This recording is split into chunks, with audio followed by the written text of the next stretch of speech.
국내 방송 최고의 앵커 최경영 앵커가 진행하는 스픽스 정치분석 시간입니다. 저는 최경영 앵커가 개인적으로 아주 좋은 경사가 있어서 2주 동안 자리를 비우는 틈을 타고 여러분들께 인사를 드리게 됐습니다.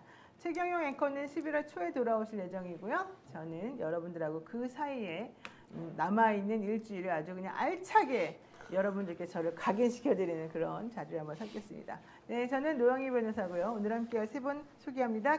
김성환 시사평론가, 김한 한겨레 기자, 그리고 김민하 평론가입니다. 어서 오세요. 네, 안녕하세요. 네, 사실 이분들이 이 정치본색의 주축이죠. 그런가요? 정치본색은 조금 이 스픽스의 여러 코너들이 있고 프로그램이 있지만 좀 다른 것 같더라고요, 색깔이. 어떻게 생각하세요? 정치본색의 매력 혹은 정치본색만의 특색? 요 스픽스에서 담당은 그 진격의 용사? 네, 역전의 용사. 역전의 용사. 네. 네. 진격의 프로그램. 거기도 네. 다 하고 저희는 이제 아침에 품격 있고 조용하고 나긋나긋하고 이런 걸 맡고 있는 것 같습니다. 나긋나긋은 아닌 것 같은데. 뭐 그건 김민하 평론가가 책임지는 거예요. 김민하 평론가 되게 날카로워요. 제가요? 저는 뭉툭하고 무겁습니다. 또 터질 때감이 있잖아요. 무겁습니다 일단 이렇게. 뭉툭하고 분탁. 해머 같은 평론. 한 번에 딱 있어. 한 방에 있어. 우리 김상환 평론가님 어때요? 저는 요즘에 뜨능이라서 종종 들리긴 하는데 이 사실 유튜브 나오면은요 좀 더 이렇게 자극적으로 해야 될 것 같은 그런 생각들을 자꾸 하게 되잖아요. 그 강박에 좀 시달리지 않으려고 노력 중에 있습니다. 원래 이 방송 스픽스에서 했었잖아요, 아침에. 네, 그렇죠. 네, 그때하고 비교해 보면 어때요? 그때는 정확히 어떤 컨셉의 프로그램이었죠?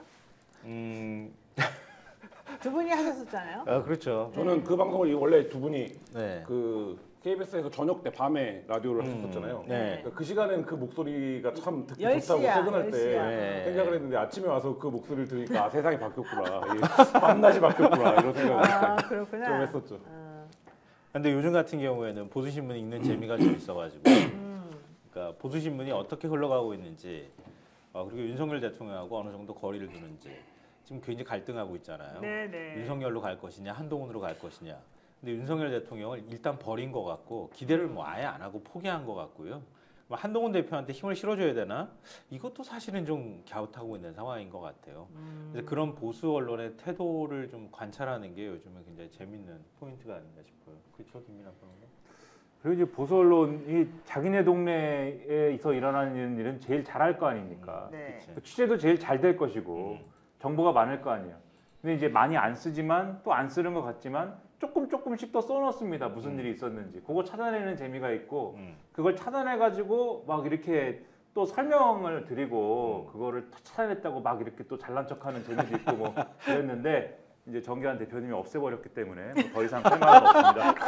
야, 이거 되게 그 톤과 목소리의 그 강도 뭐 이런 거 들어보니까 매우 지금 불쾌하네요. 어제 혹시 그 중앙일보 안혜리 논설위원 칼럼 읽으셨어요? 네, 그것도 이제 보통 안혜리 논설위원 이거는 널리 퍼뜨렸으면 좋겠어가지고. 네. 알겠습니다. 그분이 그런 얘기를 잘 안 쓰는데, 그러니까 새로운 어떤 의혹 제기 플러스 나도 한번 이런 뭔가를 이 정권의 불편한 얘기를 한번 써보겠어 이런 각오로 쓰고 있는 건데 보통 그런 거 안 쓰거든요, 그분이. 그런 사람까지 그런 얘기를 쓰고 있다라는 거는 이 정권이 앞으로 곧 위기가 닥칠 거다라는 거 다들 알고 있는 거예요.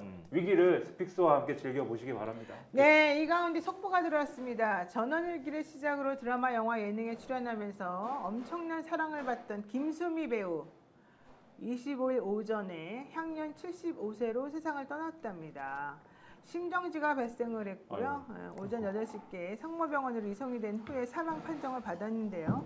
지난 5월에 피로가 누적이 되면서 활동을 잠정 중단한 바가 있어서 지병으로 인한 사망으로 추정이 된답니다. 1970년 MBC 공채 3기 탤런트로 데뷔를 했고요. 상당한 미모를 자랑했었죠. 그런데 아주 파격적으로 연기 변신을 해서 MBC 드라마 전원일기에서 일용엄니 역을 맡아가지고 할머니 역할을 이제 그때부터 본격적으로 시작을 했습니다. 아주 유명했었습니다. 2002년 전원일기 종영 이후에는 발리에서 생긴 일, 안녕 프란체스카 등등에서 활약을 했고요. 명품 조연 배우라는 이름으로 찬사를 얻었고요. 마파도, 영화 마파도 가문의 영광 2 이런 영화에도 출연을 했는데요. 요즘에 뭐 수민의 반찬가게, 또 회장님의 사람들 이런 걸 통해서 대한민국의 어머니로 또 자리매김하기도 했죠. 근데 마지막에 가문의 영광을 조금 너무 좋아했던 나머지 무리하게 또 하시다가 또 조금 손해를 봤다 이런 얘기도 했는데 어쨌든 좋은 곳으로 잘 가셨으리라고 믿고요. 예, 우리가 삼가 고인의 명복을 빌겠습니다. 이제 이런 얘기를 하는 가운데 결국 제가 하고 싶었던 얘기는 각 프로그램마다 성격이 조금 다르고 독특하다. 근데 우리 이 정치 본색은 성격이 정확히 무엇일까? 이걸 한번 여쭤보는 거였는데 아까 갑자기 이제 이 특종과 관련해서 신기 불편함을 내색하면서 김한 평론가가 역진영사만 특종하더라 이제 이런 얘기부터 시작해가지고 좀 얘기가 달라졌습니다. 신기가 불편한 건 전혀 없습니다. 그럴까요? 참고하고 있다 이런 말씀. 근데 저는 정치 본색을 이렇게 생각해요. 사실 역진영사들이 나오는 평론가들은 평론가이면서 약간 좀 저가 많이 나가잖아요. 거기를. 예, 거기는 조금 뭐라 그러나 이 정치 본색보다는 덜 전문적인 방송처럼 보인다거나 할까? 그게 무슨 뜻인지 이해를 하시죠? 그러니까 조금 더 이렇게 느슨하다고 할까? 여기가 좀 더 정통파 정치를 분석하는 프로그램 같더라고요. 그래서 특히 여기 나오신 이 세 분은 시청자들이 뭐라고 하거나 말거나 어쨌든 본인이 생각하는 이 정치 평론을 아주 정통파의 입장에서 해주시는 분으로 제가 알고 있어서 그러니까 여러분들이 보실 때 스픽스 방송이 여러 개 있지만 프로그램별로 성격이 조금 있는 것 같다. 이걸 좀 위에서 보시면 재밌지 않나 이랬습니다. 자, 이 첫 번째 얘기 한번 해보겠습니다. 윤석열 대통령 요즘 완전 사면 초과입니다. 세상에 전국 지표조사 MBS 기준으로 취임한 이후에 가장 낮은 최저치. 이게 이제 한동훈 대표와의 그런 회담이 또 영향을 빚었을까 이런 의문도 있던데 어쨌든 최저치인 22% 지지율을 기록했는데요. 자, 이렇게 최저의 지지율을 기록하게 된 가장 큰 원인은 뭘까요? 뭐 아무런 일단은 대응이 없다는 거예요. 그러니까 예를 들면 어느 지점에 가면 뭔가 대통령이 뭔가를 수습하는 모습도 보이고 소위 말하는 대통령스러운 행보가 있어야 되는데 이번에 최근에 국면들을 보면 한동훈 대표의 면담도 그렇고 지금 대통령이 뭘 하고 있는 거냐? 그러니까 대통령다운 게 뭐냐? 이 부분에 대한 실망이 결국엔 지지층, 국민의힘 지지층을 포함해서 범보수층에게도 영향을 미치고 있는 거고 사실 윤석열 대통령이 한 25%에서 계속 횡보를 하고 있었던 거 아닙니까? 네네. 근데 지금 보면 오늘 갤럽도 20%까지 떨어졌다고 하고 보면 갤럽이 더 떨어졌죠? 네, 갤럽이 20 나왔어요. 20. 네. 그 층이 무너지고 있는데 그건 이제 보수가 지금 대통령에 대한 어떤 그 불인정 이런 단계로 가고 있는 게 아닌가라는 생각도 듭니다.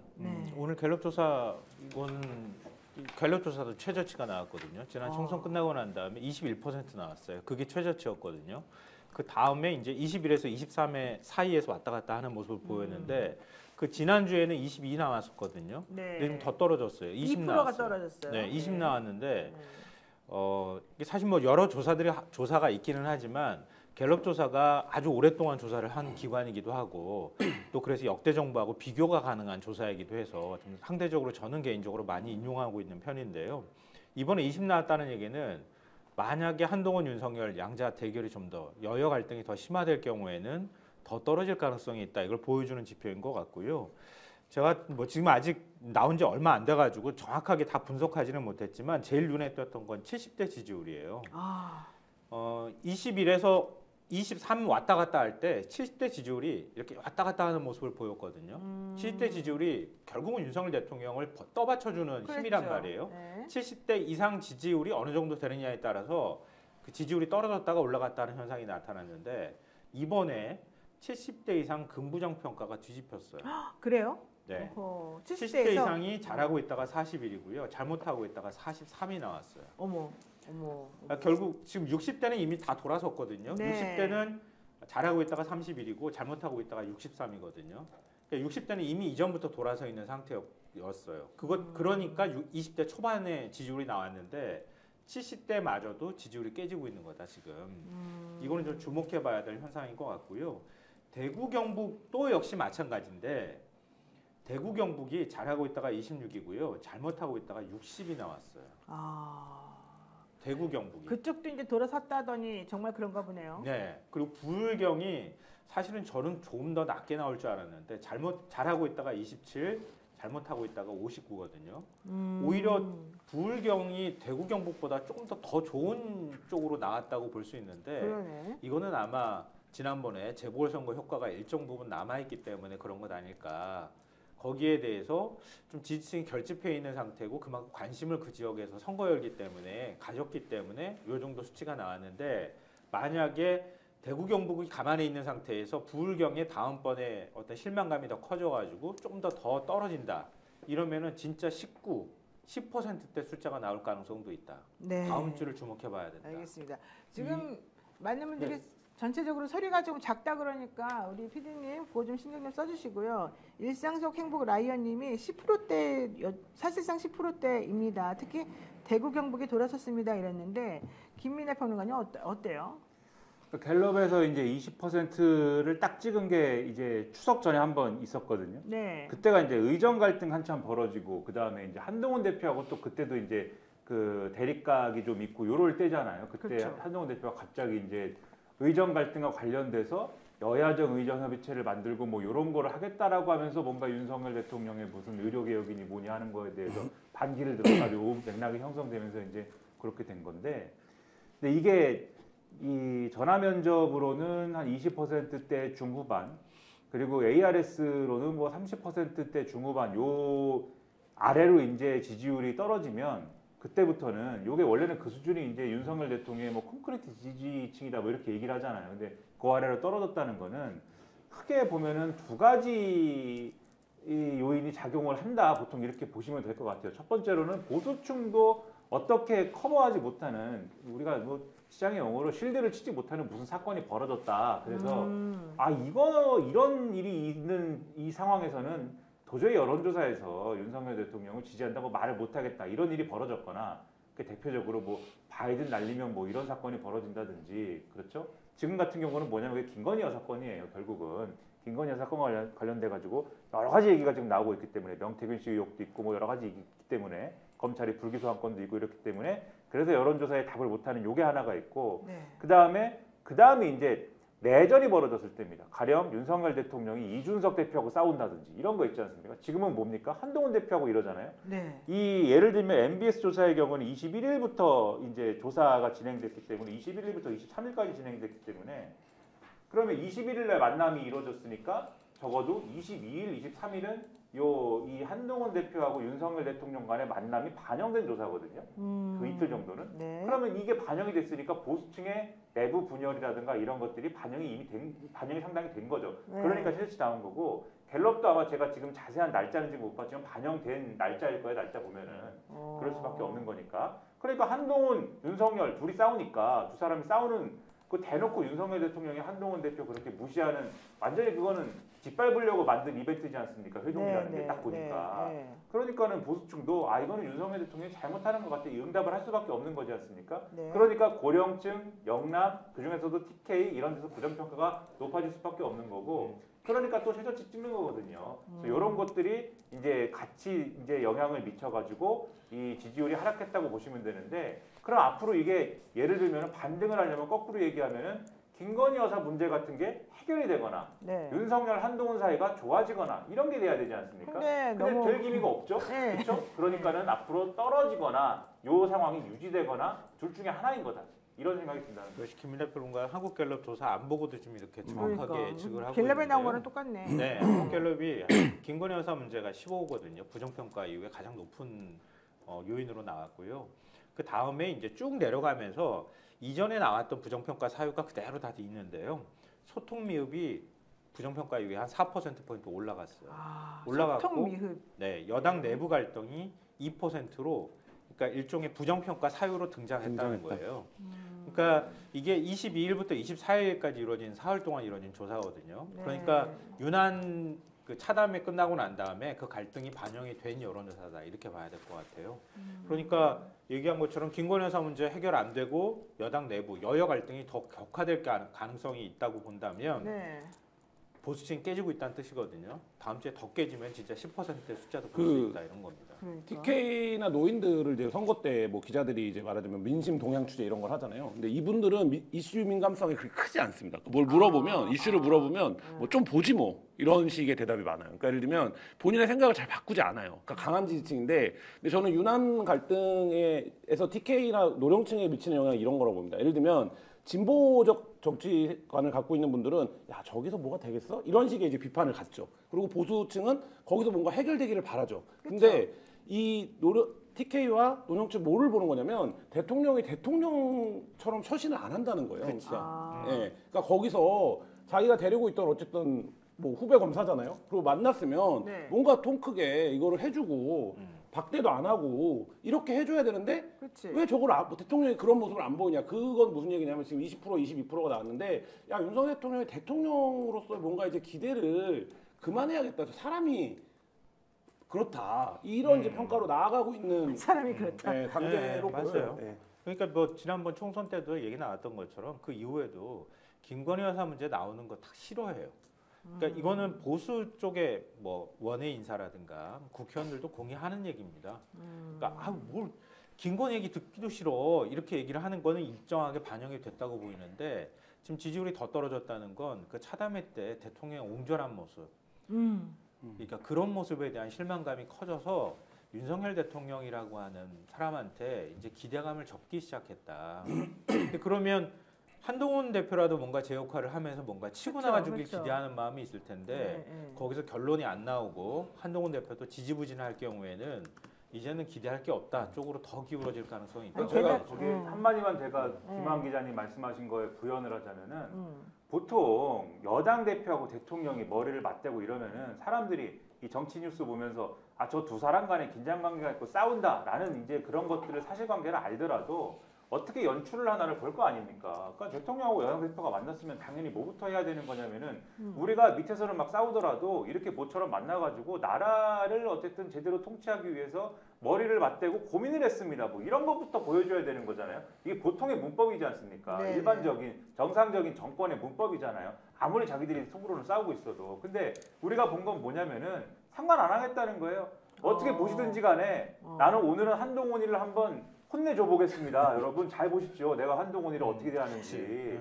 한번 아주 이자는 배신자이다. 이거를 전 세계에 알리겠습니다. 이런 거잖아요. 태도가. 그러니까 지금 말씀하신 대로 김한 기자님 말씀하신 대로 이 고령층이 보기에도 이게 대통령이신지 아니면은 어떤 집단의 그냥 뭐 두목님이신지를 알 수가 없는 그런 태도지 않습니까? 딱 봐도. 네. 그러니까는 그거에 대한 실망감이나 이런 게 반영이 됐을 거다. 또 이렇게 생각이 되는 거죠. 근데 이건 좀 네. 다른 얘기일 수도 있는데요. 어제 많은 분들이 3분기 경제 성장률 숫자 보고 깜짝 아마 깜짝 놀라셨을 놀랐어요. 거예요. 깜짝 놀랐어요. 0.1% 성장했거든요. 2분기는 마이너스 0.2였어요.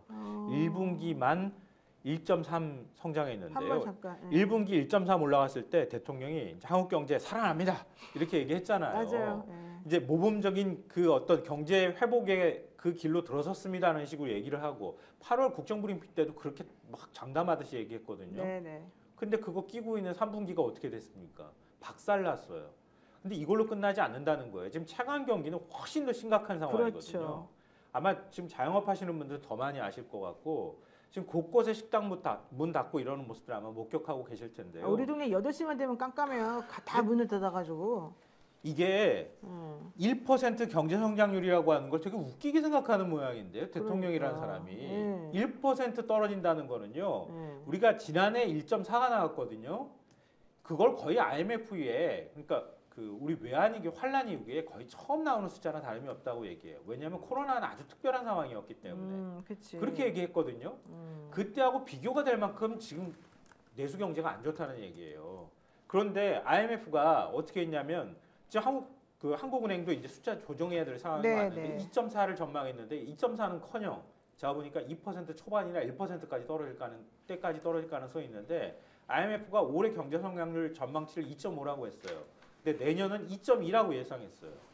한국 경제가 더 안 좋아질 거라고 예상하고 있거든요. 네. 무디스는 한국의 성장 동력이 이제 상실돼 가고 있다 이런 평가를 내놓고 있어요. 근데 OECD 국가 가운데 국가 재정 역할이 가장 지금 적은 국가라고 하잖아요. 네. 이걸 지금 윤석열 대통령 내년 예산안을 지금 어떻게 짜왔습니까? 재정 건전성 강화하겠다고 지금 돈 안 써요. 돈 안 쓰는 걸로 해놨잖아요 지금. 아니 지금은 돈을 어떡할 안 쓸 때가 거야, 아니에요. 지금? 돈을 퍼가지고 어쨌든 활성화를 시켜야죠. 제가 그래가지고 이게 좀 네. 다른 얘기지만 말씀드린 이유는 네. 임계점에 도달하는 건 그러니까 올해 어떤 상황이 또 급변하는 뭐가 나올지는 모르겠으나 내년쯤 돼서 네. 확 갈아엎어버리겠다. 진짜 못 살겠다. 이런 소리가 바로 민생에서 터져나올 가능성이 훨씬 많다. 아, 난 지금도 막 그런 소리 많이 들었는데. 그러니까 더 폭발할 더 가능성이 폭발한다? 있다. 공무원들이 그런 얘기 하거든요. 경제 관련된 회의를 하거나 대책을 하거나 대통령이 직접 마이크를 잡는 회의를 하면 뭐를 막 여러 가지 준비하지 않겠습니까, 관료들이? 근데 대통령 마이크만 잡으면 무슨 얘기만 합니까? 원전 수출 얘기만 해요. 맞아요. 네, 그러니까 이제 공무원들이 이게 뭐 관가가 안 돌아간다 이런 얘기를 하는데 공무원들이 그거를 이제 피부로 느끼는 거예요. 그러니까 예를 들면 지금 말씀하신 것처럼 여러 가지 숫자나 이런 거에서 뭔가 거기에 적재적소에 적합한 정책들을 왜 못 만들겠습니까, 정부가. 근데 대통령이 그런 회의 자리에 들어가서 마이크만 잡으면 원전 수출하고 재생에너지 비판하고 뭐 이런 것만 하는 거예요. 그러니까 사실 경제 관료들, 경제 정책이나 경제 관료들 입장에서도 굉장히 답답한 상황이고 어제 대통령실이 그걸 어떻게 받아들였는지 모르겠는데 어제 삼성이 전면 광고를 일간지들에 내는데 그 광고를 김치냉장고로 냈습니다. 저는 굉장히 오랜만에 봤거든요. 삼성이 김치냉장고 광고하는 거. 그 얘기는 뭡니까? 반도체가 망한 거예요? 반도체나 휴대폰에서 삼성이 지금 굉장히 고전하고 있다는 거를 드러내는 거거든요. 삼성전자 주가가 56,000원이래요. 네. 근데 제가 그냥 뭐 제가 정확한 건 아닙니다. 제가 이제 신문사에 있으니까 본 기억에 삼성이 김치냉장고 광고하는 거는 한 5, 6년 전에도 없었던 일인 것 같은데 사실 지금 삼성조차도 그런 상황인데 우리가 맨날 뭐 그런 뉴스 진짜 중요한 그런 뉴스 아니라 맨날 여사가 이랬니 어땠니 비선이 이러니 저러니 에이. 하고 있으니 그런 상황입니다. 근데 삼성은 이거는 사정을 제가 좀 알겠다. 잠깐만, 나 이 말은 꼭 하고 싶어. 삼성은 대통령 쫓아다니면서 떡볶이 먹고 다닐 때 알아봤어, 내가. 맞아요. 이재용 회장이 이재용 회장이 잘못한 거예요. 제대로 자기가 결정을 못 하고 있다는 뜻이거든요. 끌려다니고 대통령이 여기 가자 그러면 저기 끌려가고 맞아요. 여기 가자 그러면 저기 끌려가고 야 여기다가 투자하고 돈 좀 파부어줘봐 그럼 네 알겠습니다. 그런 짓을 했기 때문에 지금 이렇게 엉터리가 돼버린 거예요 사실은. 그러니까 결정할 때 제대로 결정하지 못하고 대통령 눈치 보면서 그걸 따라다닌 거 아니에요. 왜 그런 거야 도대체가. 그러니까 SK 하이닉스는 지금 잘 나간다고 지금 영업이익이 최대치라고 얘기를 하잖아요. 근데 주가 떨어져 그럴 때 또. 최태원 회장이 그런 부분에서 결단력 있게 행동했다 이렇게 보이는데요. 그러니까 지금 뭐라 그럴까요? 방금 전에 그 광고 얘기를 하려고 했던 건데요. 그러니까 광고업계가 예전하고 많이 달라져가지고 요즘에는요. 네. 그냥 아예 원고라고 얘기하거든요. 광고 필름을요 그냥 갖다 줘요. 자기네가 만들어서? 신문사에 그냥 갖다 놔요. 놓고요. 삼성이 이제 그거 넣어주세요. 그러면은 쫙 넣는 거예요. 근데 과거에는 적절한 타이밍에 이 광고를 넣어주세요. 이렇게 해주세요. 이렇게 하는데요. 삼성이 지금 광고할 게 없다는 거예요. 달리 말하면. 지금 부정적인 뉴스가 너무 많으니까 그걸 네. 어떻게 해서든 신문사나 이런 거 언론사에다가 삼성 광고를 넣어서 너무 부정적으로 써주지 마십시오라고 하는 메시지를 보내주는 거고요. 김치냉장고 광고는 다른 광고 할 게 없으니 그냥 그 원고 그냥 돌려준 거예요. 지금 그 지경에 이르렀다고 보시면 돼요. 네. 줄리 리님께서 진짜 빡쳐요. 아무것도 모르는 장님무사.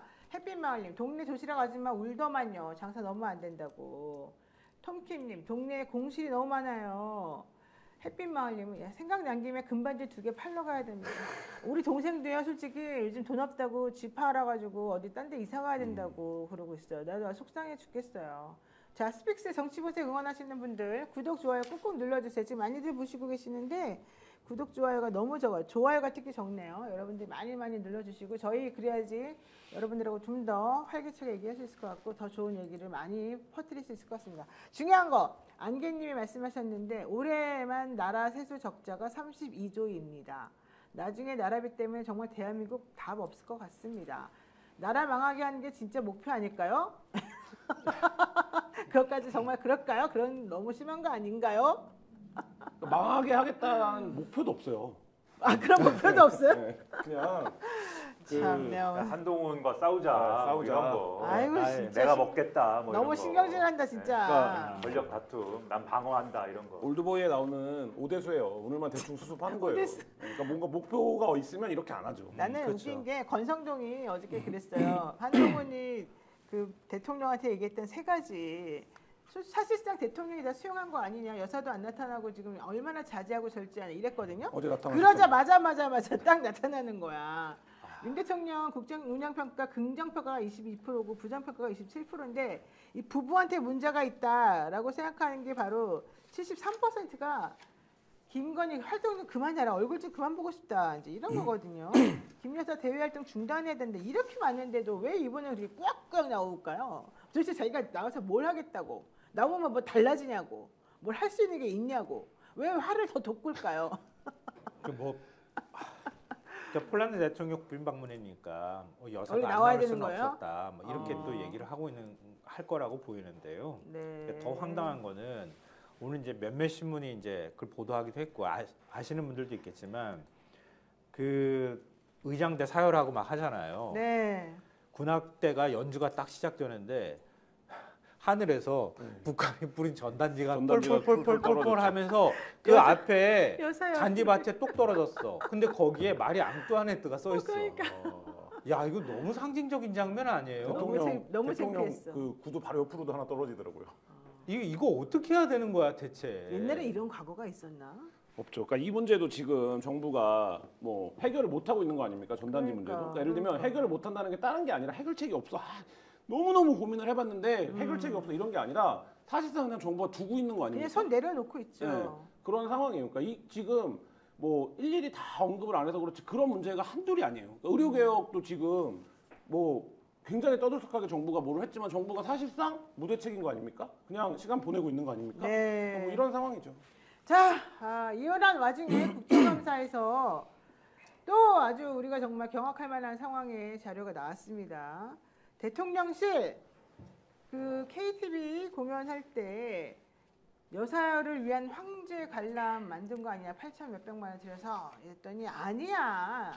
너네들을 위해서 좋은 방송을 보여주려고 했던 거고 우리는 그냥 잠깐 지나가다가 앉은 거야 이랬는데 결국에는 한 달 전에도 현장 답사했고 어차피 여사는 컨펌을 해줘야지 다른 사람들이 일하는 상황이었고 이게 그냥 다 드러난 겁니다. 이 맨날 거짓말만 하는 이 대한민국의 이분들을 도대체 어떻게 해야 됩니까? 근데 저는 이게 논란을 만든 것 자체가 웃긴데 이렇게 네. 긴 논란으로 가는 게 이게 네. 논란이 될 수 있는 사안이죠. 논란이 될 수 있는 사안인데 대통령이나 대통령 부인이 가는데 당연히 사전에 점검을 안 할 수가 있습니까? 이건 당연한 거예요. 그러면 그런 부분들을 어느 정도 우리가 절차적으로 잘못한 건 어느 정도 비판받고 넘어가겠다 이런 태도해야 되는데 지금 말씀하신 것처럼 거짓말을 해버리니까 거짓말을 해버리니까 국감에서 국회의원들은 어떻게 됩니까? 이 약물게 되는 거예요. 그러니까 이 약물게 되니까 지금 이런 상황까지 온 거거든요. 그럼 애초에 그게 이런 여차저차 해서 이렇게 저렇게 됐다라고 설명을 해야 되는데 김건희의 김자만 등장을 하면 말을 못하고 거짓말을 해야 되니까 지금 이 상황도 마찬가지 상황으로 그러니까 사실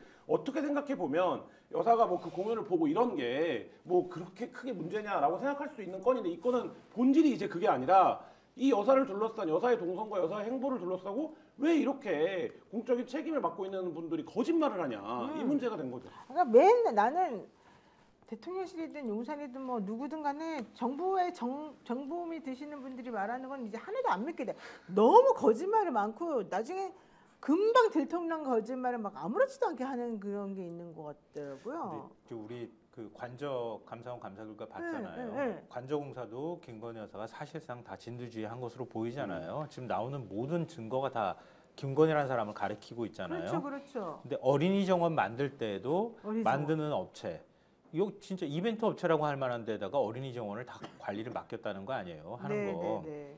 이게 뭘 뜻하겠습니까? 어린이 정원에서 KTV 국악 공연을 했는데 그게 부산 엑스포 유치를 위해서 한 거거든요. 그러니까 김건희라는 사람이 그러니까 관저공사 하는데 거기를 총괄하고 어린이 정원 만들고 그리고 또 지금 부산 엑스포나 이런 거에 문화 관련돼 있는 거는 김건희 여사가 총괄했다는 얘기가 자꾸 나오잖아요. 그때 문구도 김건희 여사가 만들었다는 얘기가 나오는데 네. 그러면 그런 것도 김건희 여사가 총괄했다는 얘기예요.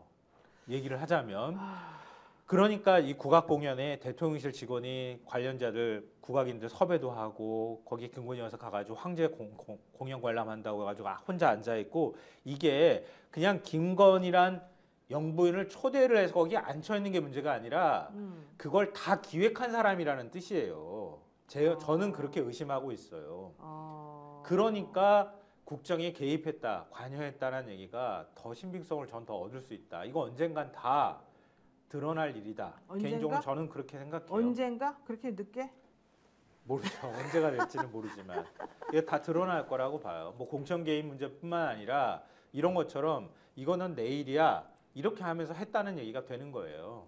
그러니까 KTV 공연은 그냥 황제 관람으로 끝날 문제가 아니라 아예 기획 김건희라고 귀결되는 문제라고 우리가 의심하면서 생각해야 된다고 봐요. 싱크 한번 볼까요? 지금 싱크 준비되어 있죠? 나오나요? 지금 아직 준비가 안 돼 있어요? 자, 어쨌든 준비를 좀 해주시고요. 지금 우선 순서 보고는 한 내용이고요. 그냥 비공개로 진행할 거고. 네. 발사를 하지 말고 우리 때만 알고 있어요. 이게 자꾸 새나오는 원래는 여기 들어오는 자체가 기초수준이 죽어나왔던 느낌이 아닌 거예요. 솔직히 이제 작년 그 시기 자체가 11월 10일날에 국감이 있었는데 그래가지고 이번에는 좀 부담되는 부분이 있어서. 네, 발설은 하지 말고 이게 2023년 10월 24일 국악공연 실무자가 한 말인데요. 발설은 하지 말고 우리끼리만 알고 있어요. 이게 자꾸 새나가면 안 돼. 원래 여기 들어오는 자체가 죽을 둥 살 둥 죽어나갔던 것도 있는 것이야. 이러면서 공연 도중에 또 이제 김 여사 만찬 준비 이런 얘기들 또 하면서 사전 답사할 때 창문 열까요? 여사님이 또 열라고 한다고 창문 안에 것만 갖다 놓고 밖에는 보일 수 있게 또 해달라고 한다고 이러고 또 김 여사가 만찬에 대해서 공연자들 동선도 또 확인했다는 거예요. 공연을 보셔야 하니까. 그런데 공연자들이 또 밖에 다닐 수는 없으니까 이들을 보일 수 있게끔 어떻게 좀 해줘봐요. 또 카페트 이쪽에 많이 묻어서 이쪽에 여사님들이 이 여사님 앉아야 되는데 여기 카페트 왜 이래 뭐 들어온 거 마냥 묻었네. 이게 뭐야. 게다가 지금 국감 때문에 바빠서 준비해야 된다는데 부담이 된다는데 뭐 하는 짓인지 모르겠습니다. 예? 어제 또 나온 그 내용하고 이거하고 오늘 거하고 합쳐보면은요. 지금 혼자 무슨 짓을 하면서 공무원들을 괴롭히고 있는지 난 정말 이해가 안 가. 그래서 결국 그 공연은 얼마나 많은 사람들이 봤답니까? 그 돈을 쳐 들여가지고. 글쎄 뭐 KTV 시청자가 뭐 그렇게 많지는 않았을 거고 그러니까요. 유튜브 본 사람들도 뭐 얼마 안 된다고. 유튜브에는 올리지도 않았고 이게 부산 엑스포 유치 기원을 위해서 만든 영상을 유튜브에 올려가지고 세계인들이 보도록 그런 자랑스러운 영상을 올려야 되는데 유튜브에 올리지도 않았고 자기들 KTV 그 홈페이지 있잖아요. 그 사이트에 올렸다는 거예요. 네. 근데 그 사이트에 이걸 올린 날 기준으로 체크를 해봤을 때는 이게 확인했을 때 조회수가 한 500 정도 된다고 그랬거든요. 근데 이제 조회수라는 게 실제 뭐 본 사람하고 일치하지는 않지 않습니까? 그러나 500보다는 적겠죠, 아무래도. 그렇죠? 2번 클릭한 사람도 있을 수가 있으니까. 그렇죠. 그러니까 몇백 명 수준인 거지 않습니까?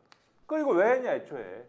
그러면은 애초에 왜 했냐에서 시작된 질문이 결국 김건희 여사를 위한, 김건희 여사에 의한, 김건희 여사의 행사 아니었냐? 이제 의문을 이렇게 가졌던 건데 이런 정황들이 다 그런 행사 맞았네 라는 거를 지금 증명하고 있는 그런 정황들이거든요. 근데 그렇게 물어봤더니 자꾸 아니라고 하더니 아닌 게 아닌 거를 다 지금 드러내지 않습니까? 지금 저 사람들이 하는 얘기를 쭉 보면은 이렇게 생각하는 거잖아요. 첫째, 이 행사는 다 김건희 여사의 기호에 맞아야 되고 김건희 여사가 와야 되는 거고 김건희 여사가 지시한 대로 돼야 되는 거다. 이렇게 생각을 해서 그에 맞춰서 하면서도 둘째, 근데 다른 사람들은 그렇게 하고 있다는 걸 알아서는 안 돼요. 왜냐하면 난리가 날 거니까. 그리고 이것은 사실은 그렇게 해서는 안 되는 행사니까. 이 두 가지를 알고 있는 거잖아요. 그렇다고 하면은 이 두 가지를 가지고 이 사람들이 일을 하고 있다라고 하면은 우리가 그 전에 생각했던 그게 맞다라고 하는 걸 이 사람들은 다 알고 있는 거죠. 더 이상 무슨 설명이 필요합니까? 근데 이게 인사가 어떻게 나는지 보면은 쫙 보여요. 왜냐면 KTV 방송기획관으로 있던 최재혁이라는 사람이 언론인 출신이잖아요. 그때 이거 대통령실 갔어요. 그치, 그때 기획한 거예요. 그래서 KTV 사장이 난 잘 몰라요. 방송기획관이 다 알아서 했어요. 방송기획관이라는 자리가 이번에 처음 만들어진 자리예요. 그렇게 했죠. 그렇게 해가지고 이 사람이 지금 뭐 하고 있어요? 홍보기획비서관으로 올라왔어요. 올라갔어요. 그 홍보기획비서관은 어디로 갔어요? 이기정 의전비서관으로 갔어요. 네. 지금 십상시 일곱 간신이라고 얘기하는 사람 중에 한 명으로 꼽히고요. 그렇죠. 김건희 아주 가까운 최측근 라인으로 분류돼요. 의전비서관 자리가 그런 자리가 돼버렸어요. 유난 차담회 할 때 그때 옆에 그 정원 걸을 때 잔디밭에 그 옆에 사진 같이 찍혔던 사람이에요. 그 라인들이 움직이는 거 보면 알잖아요. 그러니까 방송기획관이 홍보기획비서관으로 가고 그 다음에 그 자리를 의전비서관으로 간다는 얘기고. 네. 그리고 김건희 여사가 마포에 가가지고 뭐 자살 예방 캠페인하고 그럴 때 이렇게 쫙 하고 사진 찍었던 거 있잖아요. 네. 그런 사진 딱 찍으면은 어느 선에서 결정이 되고 이게 언론에 뿌려지냐면요. 김건희 여사와 홍보기획비서관하고 얘기해서 언론에 뿌려진다고 해요. 그 자리에 최지혁 방송기획관이 갔다는 얘기고 그 사람이 KTV 국악공연을 기획했다는 얘기면 아까 제가 말씀드렸던 것처럼 김건희 여사가 애초부터 처음 기획부터 다 했던 행사다. 그리고 이게 자기가 가서 관람한 거다. 이렇게 의심할 수 있는 거죠. 김건희 여사 스타일에 딱 정확하게 들어맞는 일처리 방식인 게 지금 쭉 말씀하셨지만 보세요. 일을 뭔가 누군가들이 김건희 여사가 주도하는 일을 합니다. 근데 외부에서는 그거를 몰라야 한다고 해서 비밀리에 하는데 공식 라인은 또 그 일이 어떻게 진행되는지를 몰라요. 자기들끼리 합니다. 그리고 일은 실제로 됩니다. 그 책임을 지는 건 또 다른 사람들이에요. 이 일을 하지 않은 사람들이 책임을 또 져야 돼요. 그런 방식으로 진행이 된 거예요, 이거는. 근데 이게 KTV에서만 그런 일이 일어나느냐? 그게 아니고 대통령실에도 똑같이 대통령실의 공식 라인이 모르는 일들이 김건희 여사와 관계가 있는 어떤 사람들을 통해서 막 진행이 되고 공라인은 그걸 또 몰라요. 그러니까 김건희 스타일의 일들이 사실 대통령실에서도 벌어지고 KTV에서도 벌어지고 또 다른 데서도 여러 군데서 벌어지겠죠, 지금. 그거를 보여주는 사례다, 이거는. 근데 이게 뭐 약간 여담이고 농담인데 기자들이 그래서 무슨 얘기를 하냐면 김건희 의원 관련된 사진이 셀렉이 돼서 나오는 거 보잖아요. 굉장히 퀄리티가 있습니다. 그러니까 이거를 사진을 뭔가 이렇게 감식할 수 있는 사람이 감식을 한 거예요. 근데 대통령 행보 관련된 사진이 나오면 이 사진을 왜 릴리즈를 하는 거지? 이런 생각이 들어요. 그래서 그때 이제 농담으로 뭐 그런 얘기 많이 해요. 다른 사람이 보는 거다, 사진을. 그러니까 한 사람이 보면 이렇게 퀄리티 차이가 날 수 없다라고 했는데 지금 말씀하시는 거 보면 그 사진에 그런 걸 셀렉하는 역할을 홍보기획비서관이 해야 될 것 같은데 홍보기획비서관이 하는 김건희 여사 관련된 동선이라든지 사진은 굉장히 퀄리티가 좋은데 왜 이번에 윤석열 한동훈 회담에서 어떻게 대통령실이 여당 대표랑 회담을 하는데 그런 구도의 사진을 언론에 제공합니까? 그러니까요. 말도 안 돼. 네. 근데 이거는 굉장히 그러니까 말하자면 성의도 없고 일 모시하는 거죠. 그건 매기는 그렇지. 사진이잖아. 그런 정도였던 거지. 공식적으로 그렇게 해가지고 환하게 분위기 내가지고 사진 찍고 그렇게 하고 싶지 않았던 행사였던 거죠. 애초부터. 동선도 그렇게 만들어 놨던 거고. 무슨 밥 먹는 식탁에 앉아가지고 대통령이 이러고 이제 사진 찍은 거를 그걸 그렇게 내보내냐. 이건 어느 정권에서도 있을 수 없는 일이에요. 의도적으로 그렇게 했다고 밤에 밖에 제가 이제 해석할 수 없어. 퇴근하면서 택시 타고 가는데 택시 기사가 그 얘기를 하더라고. 만나기 싫으면 만나지를 말죠. 오라 그래요. 그러냐고. 그래. 근데 이게 사실 이제 그 사진을 딱 보면 드는 뭐 감상이죠. 뭘 갑자기? 이 사진을 보면 그러니까 딱 말을 보면 일반인들이 느끼는. 알겠어요. 네, 잠시 광고 보고 얘기 한번 이어가도록 하겠습니다. 30초 후에 다시 돌아옵니다. 아니 왜 아직도 3년간 같은 통신사 인터넷 계속 쓰고 계세요? 인터넷 가입 시 48만 원 유심 경종 시 추가 혜택이 주어집니다. 인터넷 비교원 통해 인터넷 가입하고 지인에게 홍보해주세요. 지금 네이버에 인터넷 비교원 검색 후 30만의 감동 행복 비교해보세요. 인터넷 비교원. 네, 인터넷 비교원 108만 원 다 준대요. 한꺼번에 다 합치면 인터넷 TV, 정수기 렌탈, 유심 변경 이런 것들인데요. 인터넷과 휴대폰 그리고 가전제품 렌탈을 비교원을 통해 가입하게 되면 최대 48만 원, 알뜰폰 또는 휴대폰을 통신사만 변경해도 최대 30만 원, 정수기 렌탈 시 최대 30만 원, 총 최대 108만 원의 현금 혜택을 받을 수 있습니다. 현금 사은품 혜택을 원치 않으시면 삼성 55인치 TV를 선택이 가능하고 인터넷 신규 가입 후에 소개한 친구가 가입할 경우에 신세계 상품 4만 원을 무제한으로 드리는 이벤트도 진행합니다. 그러니까 제가 이제 먼저 가입하고 김한을 가입시켜. 김한이 우리 또 김성환을 가입시켜. 김성환이 또 김민아를 가입시켜. 이러면 12만 원짜리를 우리가 받을 수 있는 거예요? 괜찮네. 아니지. 김민아가 또 누구를 가입시켜야지 12만 원이 되는구나. 그전에는 8만 원이구나. 자, 엘세이브 비타민 B 제품도 저희가 드립니다. 스픽스 유튜브 보고 왔다 이렇게 말씀을 주실 경우에 얘기인 것이고요. 네, 지금 바로 1670-2571로 연락 주시거나 네이버에서 인터넷 비교원을 검색 후에 문의 주시기 바랍니다. 네, 이번에는 또 강혜경 씨 관련해가지고 새롭게 나온 건들이 좀 많기 때문에 이걸 좀 뒤져봐야 됩니다. 여러분들이 아시다시피 스픽스가 지금 강혜경 씨 관련된 자료 제일 많이 알고 있겠죠? 네, 저도 지금 거의 다 알고 있겠죠? 네, 그러나 저는 변호사이기 때문에 폭로하지 않습니다. 다만 스픽스에서 어떤 경로를 취해서 받았는지 모르겠지만 그런 자료들은 제가 아주 성심성의껏 잘 설명해 드립니다. 강혜경 씨 관련해서는 지금 검찰 조사가 이제 요즘에 좀 또 문제가 되고 있습니다. 사실은 제가 놀랬던 게 21일 날 그렇게 힘들게 밤 10시까지 증인으로 혹사를 했는데 몇 시간 동안 또 차를 타고 집으로 내려갔거든요. 그래서 아침에 인터뷰를 하기로 했다가 왜냐면 그동안에 그분이 인터뷰를 안 했어요. 그래서 이제 처음으로 인터뷰를 잡았는데 그걸 못 하게 된 거예요. 너무 아파서. 그래서 응급실을 간 사람이 이제 다 알려졌어요. 응급실 갔다고. 검사가 그날 오후에 전화해가지고 내일 나와라 이런 거예요.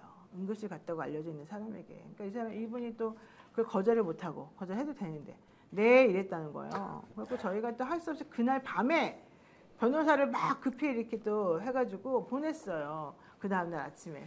근데 갔는데 아침에 가가지고는 세상에 11시간 반을 또 수사를 받고 왔네. 남편하고 변호사는 바깥에서 진짜 11시간 반을 혼자 막 기다렸고 남편분은 저녁 6시 이후에 퇴근하고 와가지고 같이 기다렸고 그래서 그 다음 날이 이제 어제 연락 두절됐습니다. 결국에는 몸이 너무 아프고 힘들어가지고 저도 연락이 잘 안 됐어요. 그래서 겨우 이제 오늘부터 연락이 되기 시작했어요. 그랬더니 다음 주에 또 가야 돼요. 또 오라고 했다고 하더라고요. 또 오라고 했다. 자 이거 어떻게 보십니까? 이 사건의 좀 전개 강혜경 씨에 대한 창원지검이 지금 어떤 생각을 하고 있는지 이런 부분들은 뭐 알아봐 주세요 좀. 네, 차치하고 일단 이 사건이 12월 달에 넘어간 거 아닙니까? 근데 오늘 중앙일보가 보도했잖아요. 처음에 이 사건 어디다 갖다 놨습니까? 수사과에 갖다 놨단 말이에요. 그렇죠. 수사과는 뭡니까? 검사가 없는 사무국에 있는 조직이에요. 그렇죠. 그러니까 사실 이 사건에 대한 수사 의지가 없었던 거죠. 그러니까 그러고 나서 9개월이 흘렀고 명태균 씨가 수면으로 올라오니까 그때서야 압수수색을 들어간 거 아닙니까? 근데 저희가 이제 오늘자 보도에도 썼지만 명태균 씨는 이미 수사가 진행되는 걸 알고 그 밀양국 연구소의 집기를 옮겨놨던 사무실에서 그 사무실이 검찰이 첫 번째 압수수색을 할 때는 그러니까 노출조차 되지 않았어요. 그러니까 검찰이 그때까지 별로 수사의 의지가 없었다는 게 이제 거기서 정갈하게 드러나죠. 네. 그리고 이것도 굉장히 공교로운 일인데 그 두 번째 다른 분들에 대한 진술을 받으면서 그 사무실의 존재를 검찰이 알게 됩니다. 그래서 그 사무실에 검찰이 압수수색을 영장을 받아서 들어가요. 네. 근데 그 바로 직전에 짐을 뺍니다. 어디론가 다른 데 옮겨 놓은 거죠. 네. 그러니까 이런 상황들을 놓고 보면 검찰이 이 사건에 대해서 좀 진지하게 수사를 하지 않았다 여태까지 뭐 이게 전적으로 드러나고 어제 그제죠 강혜군 씨가 들어갔다 나와서 한 얘기도 그런 거 아닙니까? 아주 기초적인 것만 물어보더라. 그 전날 국감을 통해서 온 국민이 이제 그 내용들을 다 봤는데 물론 뭐 수사에서의 조서라는 게 빌드업이 있는 거기 때문에 초반에 뭐 기초적인 걸 물어보는 건 어쩔 수 없는 일이긴 합니다만 그럼에도 불구하고 그렇다. 그리고 지금 변호인이니까 아시잖아요. 강혜경 씨 신분이 뭡니까? 피의자. 네, 피의자 정치자금법은 무죄를 받았고 선거 그 두 개의 건 아니 무혐의를 받았고 두 개의 건 아닙니까? 근데 왜 지금 강혜경 씨만 이렇게 하고 명태균 씨를 소환한다 이런 얘기 지금 없는 거 아닙니까? 그러니까 이 수사가 지금 뭔가 시작부터 잘못됐었고 지금 전개되는 과정도 매끄럽지가 않다 이런 생각 듭니다. 네, 잠깐만요. 여기서 이제 파란 하늘님을 비롯한 많은 분들이 오디오 신경 좀 쓰세요. 좀 소리가 안 들려 이러시는데 제가 피디님한테 여러 번 말했는데 소리 조금 높여주시기 바랍니다. 만약에 소리를 높일 수 없고 기술적인 문제가 있다면 우리가 목소리를 크게 내겠습니다. 이렇게 저처럼 목소리를 크게 해주시고 여러분들은 볼륨을 좀 높여주시고요. 지금 당장 목소리 해결을 할 수가 없으니 양해를 조금 부탁드리겠습니다. 김한 기자님 아까 얘기한 명태균 씨 사무실 그 얘기 좀 해주세요. 그러면 전제가 되는 사실을 설명을 해준 다음에 그 내용을 얘기를 해야지. 요즘 갑자기 열심히 사무실 얘기를 하면 그 열심히 취재한 거 오늘 여기다 그러니까 써놔요. 이분이 아주 오늘 한겨레 신문이 치사하다니까? 일면 썼어. 어, 되게 치사해요. 네. 저희가 왜 치사합니까? 왜 치사한지 몰라요? 내가 말해줘요? 오랜만에 일을 했으면 그거 좀 말씀 좀 해주세요. 자, 산당 관련 내용 자 풉니다. 네. 다른 건 아니고 저희는 취재팀을 꾸리고 나서 이제 뭐 녹취록이라든지 여러 가지 것들이 지금 이제 매일매일 이제 나오는 이슈들이 있지만 결국엔 명태균 씨가 이권에 개입했거나 인사에 개입한 건이 말하자면 우리가 이제 생각하는 국정농단의 건이 되는 거 아닙니까? 명태균 씨는 아무런 직함도 없는 사람인데 그래서 이제 그 내용과 관련해서 추적을 하다가 명태균 씨가 이제 창원시 그 부시장과 담당 국장으로부터 자주 보고를 받았다. 근데 네. 명태균 씨가 뭐에 관심이 있었냐? 입지. 어디로 들어가냐? 그리고 거기에 어떤 업체들이 오게 되느냐? 이 부분에 굉장히 관심을 가졌다라는 거예요. 그래서 일단 여기까지만 해도 문제입니다. 왜냐하면 아무런 직책이 없는 명태균 씨한테 창원시 부시장과 국장이 왜 보고를 합니까? 어제 산당과 관련돼서. 그렇죠. 산당과 관련해서. 예. 그 부국장은 인정을 했어요. 한 4-5차례 그러니까 그 사무실에 찾아가서 만났다. 근데 우리는 어디까지나 김영선 의원을 만나러 갔던 거다. 그러니까 김영선 의원실의 관계자인 줄 알았다. 그렇죠. 그렇게 하는 거죠. 그러면 둘 중에 하나입니다. 그 창원시 국장이 창원시청 안에서 아주 에이스인 것 같아요. 경로를 보면. 근데 창원 바닥에서 제일 정보력이 없는 사람이거나 그러네. 네. 네. 뭐 하여튼 그런 과정입니다. 그래서 명태균 씨가 보고를 입지 관련된 보고를 받은 거 거기 이제 문서를 보면 저희가 이제 사진으로도 공개했지만 모든 문서 페이지에 보완주의라고 찍혀 있습니다. 네. 왜냐하면 아시겠지만 이게 산단 입지라는 게 요만큼 틀어져도 엄청나게 이해관계가 갈리는 거거든요. 그렇죠. 근데 그거를 이제 명태균 씨가 5개월 전에 알게 되죠. 근데 그때부터 명태균 씨가 뭐라고 얘기를 하고 다니냐면 동업자인 강 씨가 있습니다. 이 강 씨는 정의화 국회의장의 비서 출신입니다. 그 부산 쪽 정가에서는 좀 알려진 인물인데 이분이랑 같이 내가 사무실을 하나 차려야겠다라고 하면서 돌아다녔다는 근데 거예요. 진짜 부동산을 차렸어요. 네. 공인중개사를 그 동네에다가 차려가지고 진짜 거래가 많이 이루어져요. 그러니까 네. 명태균 씨가 산단이 어디에 입지가 정해진다라는 사실을 창원시 공무원 등을 통해서 알게 되고 네. 그 사실을 안 다음에 네. 그 사실을 기본으로 해서 나는 그러면 이 사실을 가지고 부동산 개발업을 해야 되겠다라고 마음을 먹고 정의화 쪽과 연결이 있는 어떤 강모 씨를 만나서 사무실을 냈다 이 그렇죠. 얘기인 거죠. 그렇죠. 왜냐하면 뭐 보도가 된 내용이지만 그 명태균 씨는 신용불량자입니다. 그래서 모든 돈을 다 현금 수령해 가는 거 아닙니까? 본인 그렇죠. 이름으로 된 통장 하나, 카드 하나 없다는 거 아닙니까? 그렇기 때문에 사업을 하려면 다른 사람 명의로 할 수밖에 없어요. 그러니까 그리고 이 강 씨가 그래서 그 산단이 화양 IC라는 이제 진출입로를 중심으로 해서 쫙 펼쳐집니다. 그러니까 산단 부지가 어떻게 펼쳐지던 간에 이 화양 IC를 중심으로 해서 진출입로가 한다는 거를 확인하면 땅을 어디다 사도 돼요. 왜냐면 결국엔 산단 부지가 되면 수용이 될 것이고 근데 이거가 사실 불리할 수도 있어요. 그 산단 개발할 때는 왜냐면 정부가 일괄 수용을 해버리니까 금액을 그러면 산단 부지가 이 화양 IC를 중심으로 이 도로가 메인 도로야라는 거를 명태균 씨가 알게 되면 이 메인 도로 바깥에 사면 어떻게 되는 겁니까? 땅값이 그렇지. 수용되지 않고. 네, 수용되지 않고 땅값은 천정부지로 엄청 올린다. 네. 그 수용되는 거 사면 안 돼. 그 옆에 사야 돼. 그 감정평가 받고 반 금액으로 네, 그냥 네, 수용을 그래서 그 해버리니까. 사무실의 위치가 정확하게 거기에 있습니다. 거기서 쫙 이렇게 산단이 보이는 곳. 그래서 우리가 사진을 찍었어요. 그 공인중개사 사무실 사진을. 그래서 이따 공개할 거예요. 아 그래요? 네, 그리고 하여튼 그 아, 두 사무실 분이 그럼 협업한 거예요? 아, 이분은 변호인이니까 이제 아시겠죠. 네. 그래서 그 사무실에 한 칸, 그러니까 두 칸으로 이루어진 단층 건물이에요. 시골에 있는 그냥 단층 건물인데 여기 한 칸에서 원래 부동산을 하시던 분이 부동산을 쓰던 사무실이에요. 그러니까 보통 이제 그런 시골에 땅 보러 오면 부동산이 어디에 보통 많이 있습니까?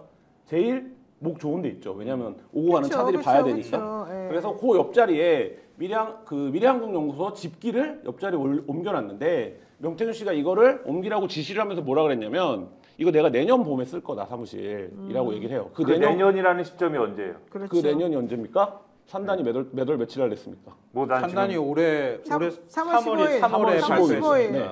그러니까 그 짐을 옮긴 건 그 전년도 5월에서 7월 사이에 짐을 옮기고 7월에 짐을 옮겼는데 7월에 짐을 옮기라고 지시를 하면서 왜 거기다 짐을 갖다 놓는 거냐라고 묻지 않았겠습니까? 네. 그러니까 거기 내가 내년 봄에 쓸 거야 이렇게 얘기를 하는 거죠. 아, 내가 내년 봄에 쓸 거야. 네. 아. 그런 상황이 된 거고 그 땅과 건물을 샀던 그 정의화 의장 비서 출신의 인사는 거기다 부동산 개발 업체를 사업자 신고합니다. 그렇죠. 그래서 거기서 이제 뭔가 본격적으로 일을 하려고 했는데 지금 이제 이 명태균 사태가 터지고 뭔가 상황이 이렇게 된 건데 저희 이제 보도의 요는 그거고 근데 그 사무실에 명태균 씨 집이니까 7월에 들어왔다가 한 1년 가까이 있었던 거예요. 사무실 집기가 다 그대로. 근데 검찰이 두 번째 압수수색 앞서 얘기했던 첫 번째 압수수색은 9월 달에 있었고 두 번째 압수수색은 9월 말 10월 초 어느 날에 있었던 것 같은데 네. 그때 이제 말하자면 이 짐이 치워지게 되는 겁니다. 그 직전에. 그래요? 아니 그 혹시 주변 땅을 그 강모 씨라는 사람이 일종의 이제 대리인으로 나선 거나 다름이 없어 보이잖아요. 네. 그 사람 땅 지금 확인한 게 일부분인 있습니다. 거죠. 그러니까 그 건물과 땅은 지금 하나 등기부 등본을 저희가 확인한 거는 작은 땅이에요. 그거는 건물을 지을 수 있는 작은 네. 땅이고 그 부동산 말에 따르면 앞에 임야를 샀다는 거예요. 임야를 샀는데 거기가 어딘지는 그 사람의 개인정보도 내가 공개할 수는 없지 않냐 뭐 이런 건데 근데 보니까 그 동네에 거래가 원래 이렇게 됐었으면은 그 거래 이것 때문에 거래량이 40배가 넘게 집중적으로 그래요? 그 당시에 이루어졌다. 1월에서 3월 사이에 네, 그 사이에. 그리고 그것을 그 중에서 떨어진 데가 이제 대산면인가 거기가 네. 있는데 거기 산 사람들이 완전히 난리가 나가지고 와가지고 막 뭐라고 하고 막 그랬어요. 뭐 저희 기사에도 있는데 그 대산면에 땅 사는 사람들이 그 명태균 씨한테 전화해서 막 항의됐다는 항의하고. 거예요. 너 때문에 내가 왜 손해를 보고 나한테 있으니까. 왜 이랬냐고. 얼마나 그러고. 떠들고 다녔길래 그런 얘기를 하는 거예요. 그리고 이거 있잖아요. 대한민국 생존 지속성 제고를 위한 창원 방위 원자력 산업 특화 국가산업단지 네. 2.0 제안서 이거는 뭐예요? 그게 11월 28일인가? 12월 28일. 네. 11월 23일부터 국토부가 창원에 현장 입지 평가 실사를 나옵니다. 국토부가 네. 평가 실사를 나오는데 그 전에 그러니까 말하자면 창원시 입장에서는 최종본을 만든 거예요. 국토부에 제출한. 이렇게 현장 점검하는데 그 네. 최종본은 그러니까 왜냐면 현장 점검을 하러 오는 위원들한테 우리의 마스터 플랜은 이런 겁니다라는 서류를 제출해야 되잖아요. 그래서 꽤 두꺼워요. 꽤 두껍고 거기에는 거의 그 창원 국가산단에 대한 모든 내용이 다 들어 있습니다. 그래서 보안주의라고 다 찍혀 있어요. 네, 이거 대회비더라고요. 네, 대외비 문서인데 근데 그 문건을 사전에 보고를 하는 겁니다. 한 달 전쯤에. 10월. 누가 누구에게? 창원시 부시장과 그 담당 국장이. 그러니까 그게 이상하다는 거예요. 이상하죠. 그러면 창원시 부시장하고 담당 국장은 이거를 하면은 걸린다는 걸 알 텐데. 여기에는 불법인데. 그들이 해명을 한 내용도 들어있지만 방패막이가 있죠. 그렇죠. 현직 의원이라는. 김영선이. 네. 그러니까 이게 김영선이 결국은 이제 여기서 뒷배가 돼서 봐줬다. 그렇죠. 그렇기 때문에 이제 창원시는 그렇게 설명하고 있는 거고. 근데 어쨌든 민간인 신분이었던 명태균은 그걸 보고 거기다 땅을 보러 다니고. 특히 민간인은 그리고 명태균은 하면 안 되잖아. 여기서 퍼즐을 좀 끼워 맞춰봐야 될 게 그 증언이 있잖아요. 사실 강혜경 씨의 창원시 공무원들에게 들려줬다라고 하는 김건희 여사의 육성 메시지를 내가 들은 적이 있다라고 하는 그게 있잖아요. 네. 그게 오빠 나온 거 아니에요? 그렇죠. 오빠가 얘기했죠. 뭐 잘 될 거예요라고 하는 그런 게 혹시 작용했는가? 그러니까 김영선 의원의 김영선 의원의 관계자다라고 하는 것에 플러스 혹시 그런 이제 이게 영부인이라고 하는 최상의 권력도 어쨌든 간에 뭐 이렇게 좀 관여되어 있는 그러한 힘센 분이구나 뭐 이런 게 이제 작용을 했는가 한번 의심해볼 만한 사안이다. 재밌네요. 제가 그 강혜영 씨 출석하는 날 창원청 앞에 있었는데 창원 쪽 기자들이 뭐 한 20명 이렇게 모여서 자기들끼리 막 얘기를 하더라고요. 저는 이제 서울에서 내려갔으니까 얼굴을 모르잖아요. 그 뒤에 이제 가만히 서 있었는데 자기들끼리 그런 얘기 하더라고요. 그치 그때 김영선 사무실에 가면 김영선이 아니라 명태균이 배지였지. 하더라고요. 그래서 제가 속으로 아니 그걸 아는 사람들이. 근데 사실 이제 그때 분위기가 그랬다고 하고 저희 이제 그 지역에 있는 주재 기자 선배도 그 얘기를 하더라고요. 그러니까 김영선 아무런 존재감이 없었고, 그거는 뭐 공무원들은 우리가 뭐 이런 유튜브니까 얘기하면 이제 소위 빠꿈이라고 하지 않습니까? 누가 판단하고 누가 이거를 다루는지를 정확하게 알잖아요. 사무실에 가면. 그렇죠. 네, 그러면 알고 있었던 거예요. 그러니까 이 사무실에 실질적인 키를 누가 쥐고 있는지를. 그리고 김영선이 그러면 그래도 김영선이 의원인데 어떻게 그럴 수가 있어요? 여기 창원 사람들은 김영선 뭐라 그러는 줄 알아? 윤석열 사랑해요 현수막 걸던 사람인 줄 알아 이렇게 얘기하더라고요. 그러니까 했던 의정 활동이 그거밖에 없다는 거예요. 네. 그럴 정도였고 그 사무실을 실질적으로 아무런 직함도 뭣도 없던 명태균 씨가 운영했는데 그게 지금 김민하 평론가 말대로 어떻게 된 사정이냐? 명태균 씨가 내가 김영선 만들었어라는 얘기는 뭐 그냥 입만 열면 했다는 얘기 아닙니까? 자기가 공천 받아왔다는 얘기는. 그리고 또 뭐를 얘기하는 겁니까? 그 김영선은 이미 명태균 씨의 세계에서는 동급이거나 자기보다 아래고 그치. 자기의 자기의 힘은 어디서 오는 겁니까? 중앙에서 오는 거잖아요. 용산에서 오는 거잖아요. 그거를 창원은 용산에서 358km 떨어져 있더라고요. 제가 보니까. 그 358km 있는 사람들은 이 명태균 씨를 얼마나 대단하게 봤을 겁니까? 그 창원 사무실에서 수도 없이 많은 사람들한테 자기가 갖고 있던 녹음을 들려줬다는데. 아니 근데 그 궁금한 게요. 네. 2022년 10월에 그때 이제 명태균 씨한테 창원시 공무원들이 그 대외비로 돼 있는 거 가서 산단 문제 보고를 했다는 거잖아요. 근데 그때 김영선 의원이 있었습니까? 그 사무실에 여러 명이 있었던 거예요? 강혜경 씨는 김영선 의원이 있었던 적도 있고 명태균 씨가 따로 보고를 받기도 했고 명태균 씨가 그 둘과 밖에서 만나기도 했었다라고 얘기를 해요. 그러니까 제가 그 설명을 드리는 게 뭐냐면 명태균 씨는 무조건 김영선이 있다라고 이제 그렇죠. 주장을 하겠죠. 그게 면피할 수 있는 거니까. 창원시 공무원들도. 그게 없으면 창원시 공무원들은 명태균한테 보고한 거 자체가 이상하죠. 그러니까 그렇게 얘기를 하고 있는데 그 사무실에서 제일 오래 상주했던 강혜경 씨는 그 상황이 그렇지가 않았다라고 얘기를 하고 있고 그래서 제가 주변 설명으로 그 사무실에 김영선 의원이 있건 없건이 상관이 없는 게 창원시에서 어느 정도 이 문제 이런 거를 다루는 사람들은 그 사무실에 소위 말하는 오야가 누군지를 알고 있는 거예요. 오야까지 나왔다. 그러니까 이게 좀 상식적으로 이해할 수 없는 게 대외비 문건과 관련되어 있는 것. 특히 산단은요. 정하면 그 지역 땅값이 들썩거리는 거기 때문에 우리 이제 그런 거 똑같은 거예요. 아파트 부지 선정하거나 이렇게 할 때 철저하게 대외비로 하잖아요. 그런 거 똑같은 거거든요. 근데 공무원이 가가지고 아무리 의원실에 보고를 한다 하더라도 그것도 사실은 그렇게 가지고 대놓고 보고하는 것도 문제가 있는데 그 서로 명함 안 주고 받았을까요? 누군지 신원을 확인하고 보고했을 거 아니에요. 그렇죠. 근데 명태균 씨가 그러면은 의원실 명함을 들고 다녔다는 얘기인지 어쩐지는 모르겠는데. 의원실 명함도 있죠. 본부장 명함이 있었잖아요. 총괄 본부장이라는 명함이 있는데, 근데 그 문제가 아니라 이런 겁니다. 그 명함을 주고받았냐 이런 행위를 확인하기 전에 그러면 예를 들어서 지금 창원시 공무원이 그 해명을 한 거를 저희가 이제 갖고 있는데 뭐냐면 그거 별거 아니에요. 그거 입지 바뀔 수도 있는 거잖아요. 그러니까 그거 그냥 보고해도 그 국회의원한테 얘기해줘도 되는 거예요. 이렇게 얘기를 하더라고요. 이게 상식적으로 말이 되는 해명입니까? 말도 안 되는 소리 하고 있어. 그리고 그러면 국회의원이 보고를 받았다고 칩시다. 정상적으로. 그러면 옆에 얼굴 모르는 사업자를 하나 데려다 놔. 그다음에 이 사업자가 부시장이랑 국장이에요, 담당. 이 보고하는 내용만 들어도 이 사업자는 어떻게 되는 겁니까? 엄청난 이득을 볼 수 있겠죠. 근데 그쵸. 그거를 우리는 그냥 거기 있어갖고 김영선 의원 보좌관인 줄 알았죠. 이렇게 얘기를 지금 창원시가 하고 있는 이 태도 자체. 이게 지금 공무원들은 항상 책임 안 지는 쪽으로만 얘기하니까 근데 그런데 이게 2022년 10월에 보고했고 네. 11월에 국토부 입지선정평가위원이 내려왔는데 같이 다녔다는 거 아니에요? 그렇죠. 본인 말로는 자기가 안내를 한 건 아니고 차를 타고 그냥 쫓아다녔다고 하는데 근데 그 명태균 씨 말입니다. 미행했다고? 명태균 씨 말입니다. 근데 그 입지 선정 평가도 어떻게 하는 거냐면 창원시 관계자의 참석을 5명으로 제한합니다. 그리고 1명만 입지 평가위원들이 누군지 알아요. 그러면 나머지 4명은 누군지도 모르는 상태에서 창원시 관계자들 만나야 되는 겁니다. 왜냐하면 영향을 받을 수도 있는 거잖아요. 네, 그렇죠. 그렇기 때문에 그 입지 선정 평가위원들이 내려와서 입지를 보러 다니는 것 자체가 굉장히 말하자면 비밀스러운 일이에요. 왜냐하면 창원시에 내가 뭐 그치. 사돈의 팔촌의 형님이라도 아는 사람이 있으면 그치. 영향을 받을 수 있는 거잖아요. 네. 그래서 그 이제 문건이 명태균 씨가 보고받은 문건에 그런 내용들이 다 있어요. 뭐 참석을 5명으로 제한한다. 뭐 1명은 뭐 이런 맞아요. 내용들이 네, 있거든요. 맞아요. 근데 명태균 씨가 본인 입으로 그걸 알고 자기는 그걸 차로 쫓아다녔다는 거고 주변에 명태균 씨가 한 얘기는 그때 내가 국토부 내려왔을 때 안내 다 했잖아. 이렇게 되는 그러니까 명태균 씨가 그런 식으로 보세요. 뭐 계획을 세워가지고 이거를 비밀리에하고 해나가면 안 돼 이렇게 하지만 네. 말씀을 그렇게 하는 분이 아니잖아요. 주변에 다 얘기하고 다녔을 거야 아마. 그렇죠, 그렇죠. 소문 다 났을 거예요 그거. 그럼 문제가 안 됐겠습니까? 제가 볼 때는 그래서 퍼즐을 맞춰보면 좀 웃긴 게 있는 게 창원에서 이게 시끄러웠을 수 있어요. 제가 볼 때는. 야, 그 명태균이 그러고 다니는데 그거 뭐야? 이런 얘기가 나왔을 수도 있습니다. 근데 이게 퍼즐을 맞춰보면은 이게 이 창원시 공무원들이랑 요 얘기한 게 2022년 10월 달이잖아요.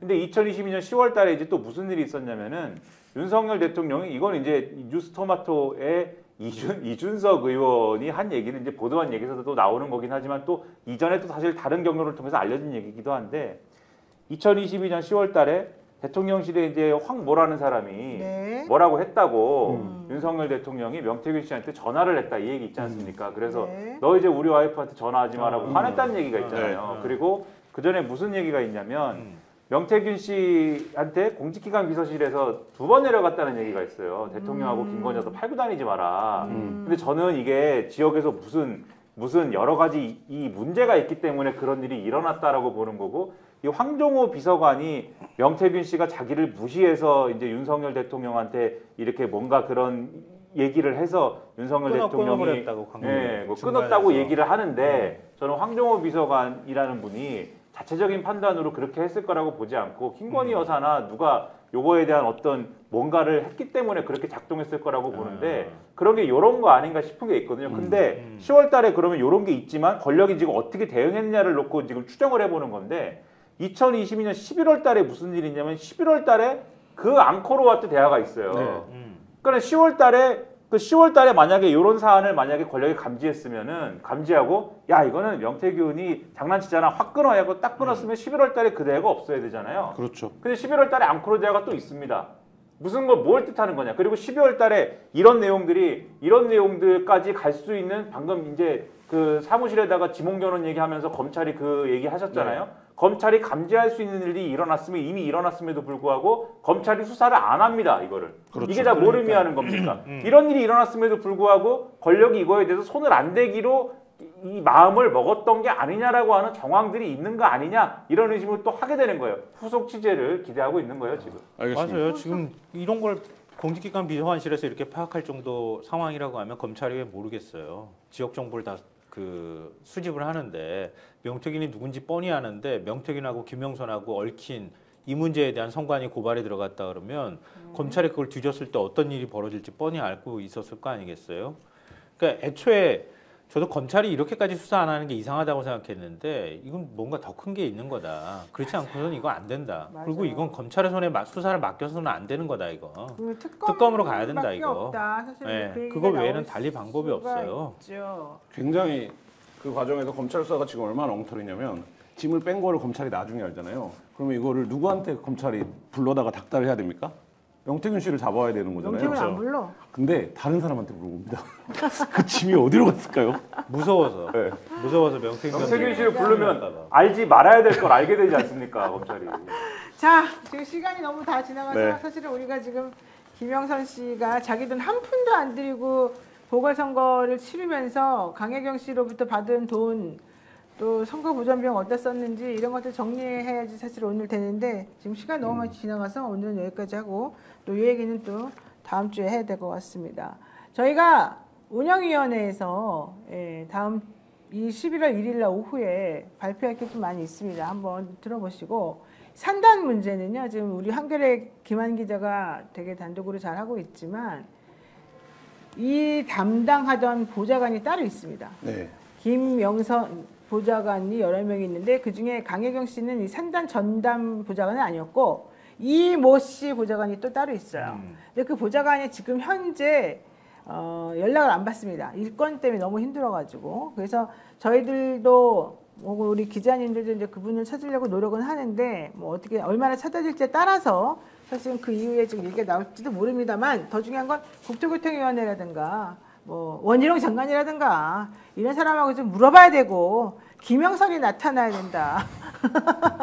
여기까지 제가 말씀드릴 것 같습니다. 네, 오늘 방송 많이 시청해주셔서 감사드리고요. 저희 정치본색 김성환 시사평론가, 김한 한겨레 기자 그리고 김민아 평론가와 함께했습니다. 저는 변호사 노영이었습니다. 오늘 말씀 고맙습니다. 네, 감사합니다. 스픽스는 말하는 언론입니다. 대세는 유튜브, 그중에서 스픽스. 좋아요, 댓글, 구독, 알림 설정. 여러분이 저희를 사랑해 주시고 우리가 여러분을 사랑하는 4가지 방법입니다.